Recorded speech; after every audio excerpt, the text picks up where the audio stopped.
अस्सलाम वालेकुम viewers, welcome back to my channel. कैसे हैं आप सब? उम्मीद है आप सब खैरियत से होंगे। आज मैं आपसे जो रेसिपी शेयर करने जा रही हूँ वो ना सिर्फ मज़ेदार है बल्कि बहुत ज़्यादा बजट फ्रेंडली है, क्योंकि एक पाव चिकन के साथ हम बनाएंगे ढेर सारे रोल्स, बहुत ही मज़ेदार से और बहुत ही क्रिस्पी से, और इन्हें देखेंगे किस तरह से हम महीना भर के लिए इन्हें स्टोर करके रख सकते हैं। आइए इस मज़ेदार सी रेसिपी को बनाना स्टार्ट करते हैं। इसके लिए 3 अदद मीडियम साइज़ के आलू लिए जिन्हें 70% गला लिया था, 250 ग्राम बॉइल्ड और श्रेडेड चिकन, हरा धनिया, 2 से 3 हरी मिर्चें और एक पैकेट नूडल्स का बॉयल किया हुआ और 4 अदद अंडे। सबसे पहले जो आलू हैं उनको हम इस तरह से श्रेड कर लेंगे। आलू जो है हमने 70% बॉयल किए हैं, फुल बॉयल नहीं किए, ताकि अच्छे से क्रश हो जाएं और जब हम रोल बनाएंगे तो उनमें ये नज़र भी आएंगे और रोल जो है हमारे क्रिस्पी भी तैयार होंगे। और जो स्टार्च वाला छोड़ देते हैं फ्रीज़ करने के बाद आलू, वो भी नहीं छोड़ेंगे। आलू जो है हमारे सारे अच्छी तरह से क्रश हो चुके हैं। अब इस तरह से जो अंडे बॉयल करके रखे हुए हैं वो भी इसी तरह से हम क्रश कर लेंगे। यह आपकी मर्ज़ी और पसंद के मुताबिक भी है, अगर आप चाहें तो आप इनको दूसरी तरह कटिंग करके भी ऐड कर सकते हैं। ये चूँकि हमारी चीज़ श्रेडेड इस्तेमाल कर रहे हैं इसलिए मैं अंडों को भी श्रेड कर रही हूँ। सारे अंडे जो है हमारे वो भी श्रेड हो चुके हैं। अब इसमें ऐड करेंगे अपना श्रेड किया हुआ चिकन को मैंने नमक डाल के तो जस्ट बॉईल कर लिया था और इसके बारीक बारीक शेर कर लिए थे। नूडल्स के पैकेट को भी थोड़ा सा नमक डाल के मैंने बॉईल कर लिया था और इनको वॉश करके इनको ड्राई कर लिया। 2 से 3 अदद हरी मिर्चें ली हैं जिन्हें बारीक काट लिया मैंने।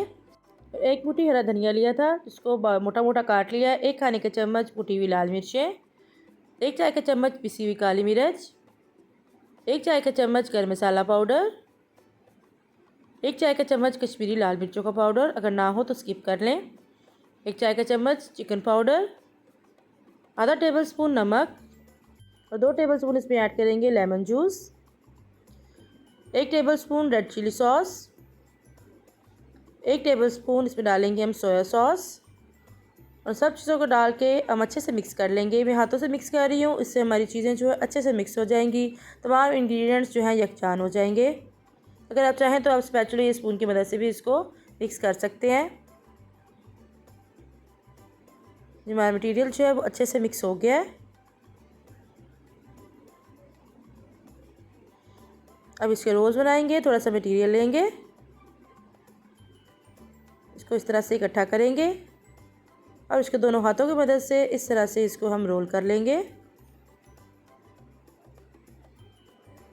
बहुत बेहतरीन सी शेप जो आ चुकी है। इस तरह से हम बाकी भी सारे तैयार कर लेंगे।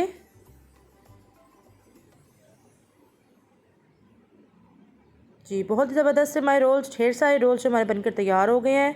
आप देखेंगे कि हमने सिर्फ 1 पाव चिकन के साथ कितने सारे रोल बनाकर तैयार किए हैं। तकरीबन 24 रोल्स जो हमारे बनकर तैयार हुए थे। अब इनकी कोटिंग की तैयारी करते हैं। मैंने थोड़े से ब्रेड क्रम्स लिए थे, उसमें ऐड कर रही हूँ तकरीबन आधा कप कॉर्नफ्लेक्स, जिसे बारीक कूट लिया था मैंने, वो मिक्स करके एक साइड पे रख देंगे। अब 1 कप मैंने मैदा लिया था, उसमें ऐड करेंगे हम कॉर्नफ्लोर, 2 से 3 खाने के चम्मच कॉर्नफ्लोर इसमें ऐड करेंगे। इसको भी अच्छे से मिक्स कर लेंगे, इसको भी साइड पे रख देंगे। अब एक अंडे में 2 टेबलस्पून दूध ऐड करेंगे और उसको अच्छे से मिक्स कर लेंगे। हमारी कोटिंग की चीज़ें जो है बिल्कुल रेडी हो चुकी हैं। इसी दौरान अगर आप चैनल पर नए हैं और अभी तक चैनल को सब्सक्राइब नहीं किया तो प्लीज़ चैनल को सब्सक्राइब करें और बेल आइकन को प्रेस करें, ताकि आपको मेरी हर नई आने वाली वीडियो को नोटिफिकेशन सबसे पहले देखने को मिले। सबसे पहले इसको ड्राई मिक्सचर में कोट करेंगे। इसको अच्छे से कोट करने के बाद हम अंडे वाले मिक्सचर में डिप करेंगे और इसके बाद इसमें हम क्रम्स वाले मिक्सचर में इसमें कोट करेंगे। इस तरह से इसकी कोटिंग जो है बहुत ही ज़बरदस्त सी और क्रिस्पी सी हो जाएगी। जैसे कि हमें इसे लंबे अरसे के लिए स्टोर करना हो तो हम इजीली इसको स्टोर कर सकते हैं। इस तरह से बाकी जो रोल्स हैं उनकी भी कोटिंग कर लेंगे सेम वे में। अगर आपको एक्स्ट्रा क्रिस्पी स्नैक्स पसंद हो तो हम इसी कोटिंग को डबल करेंगे। पहले ड्राई मिक्सचर में कोट करेंगे, फिर अंडे में, फिर ड्राई मिक्सचर में, फिर अंडे में और उसके बाद क्रम्स वाले मिक्सचर में। इस तरह से हमारे स्नैक्स जो हैं बहुत ही ज़्यादा क्रिस्पी और क्रंची बनकर तैयार होंगे। हमारे स्नैक्स जो हैं वो सारे के सारे जो है वो कोट हो चुके हैं। अब इनको फ्रीज़र में रखेंगे ताकि इनकी कोटिंग भी सेट हो जाए और ये अच्छे से फ्रीज़ भी हो जाए। तकरीबन 2 घंटे बाद हमारे स्नैक्स जो हैं बहुत अच्छे से फ्रीज़ हो चुके हैं। अब एयर टाइट बॉक्स लेंगे, उसमें इस तरह से इनको लाइन अप करेंगे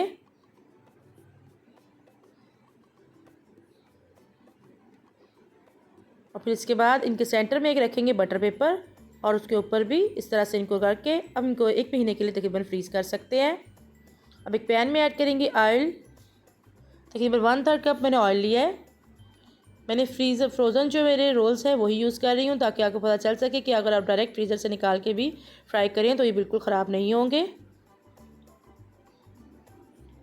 इनको मीडियम टू लो फ्लेम पे हम फ्राई करेंगे जब तक कि अच्छा सा इनका कलर ना आ जाए।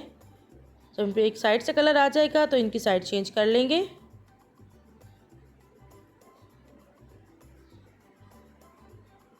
इस तरह से साइडों को चेंज करते हुए हम इनको फ्राई कर लेंगे। देखिए बहुत ही ज़बरदस्त सा कलर इनके ऊपर आ चुका है। अब इनको निकाल लेंगे।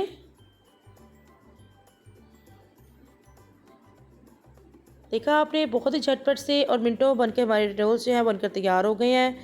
आप इनको पहले से फ्रीज़ करके रख लें तो आपके लिए बहुत ही आसानी हो जाती है कि अचानक से अगर कोई मेहमान आ जाए या कोई दावत हो या पार्टी हो या आगे जैसे रमज़ान शुरू होने वाले हैं तो उसके लिए इफ्तारी के लिए बना के रख लें। बहुत ही ज़बरदस्त सी और आइडियल सी यूनिक सी रेसिपी है। इसको ज़रूर ट्राई कीजिएगा और अपना फीडबैक दीजिएगा कि आपके रोल्स जो है वो कैसे बने हैं। ये ऊपर से जितने क्रिस्पी है अंदर से उतने ही सॉफ्ट और मज़ेदार हैं। इसको ज़रूर ट्राई कीजिएगा। मैं आपको इनकी आवाज़ भी सुनाऊंगी कितने क्रिस्पी बनकर तैयार हुए हैं। ये देखिए, सुने इनकी आवाज़, बहुत ही क्रिस्पी बनकर तैयार हुए थे और मज़ेदार भी। इसके अलावा मज़ीद स्नैक्स के लिए आप मेरे चैनल कुकिंग विद नीलम हसन को विज़िट कर सकते हैं, ताकि आप भी मज़ेदार से स्नैक्स बनाकर घर वालों से दाद वसूल कर सके। फिर मिलते हैं किसी नई और यूनिक डिफरेंट सी रेसिपी के साथ। दुआ में याद रखिएगा। Thank you for watching. Allah हाफिज़।